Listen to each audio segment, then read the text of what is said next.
ቁርአንን በዓለም ዋንጫ መክፈቻ ለመጀመሪያ ጊዜ ያነበበው ጋኒም ትናንትና በክብር ተጠርቶ ለ2026ቱ የዓለም ዋንጫ የሀገራት ድልድል ላይ ከሀገር መሪዎችና ከተጽዕኖ ፈጣሪ ሰዎች መካከል እንደምትመለከቱት ነበረ የተገኘው።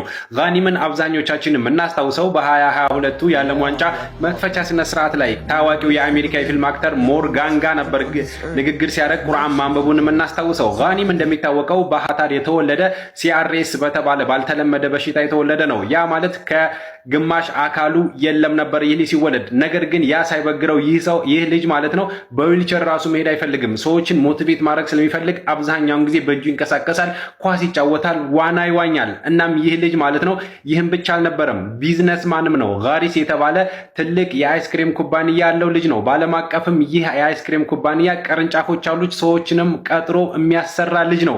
እናም ከሰሞኑ ለ2026ቱ የሀገራት ድልድል እንደምትመለከቱት የአሜሪካኑ ፕሬዚዳንት የተገኙበት መድረክ ላይ እሱም በክብር ከታዋቂ ሰዎችና ከሀገር መሪዎች መካከል እንዲቀመጥ ተደርጓል። እስኪ እኔ በመጨረሻ የ2022ቱ ላይ መክፈቻው ላይ የነበረችውን የቁርአን አንቀጽ ሲቀራ እንዴት እንደነበረ ላሳያችሁ። እናንተ ግን የፕላስ ምልክቷን መጫናችሁን አትርሱ።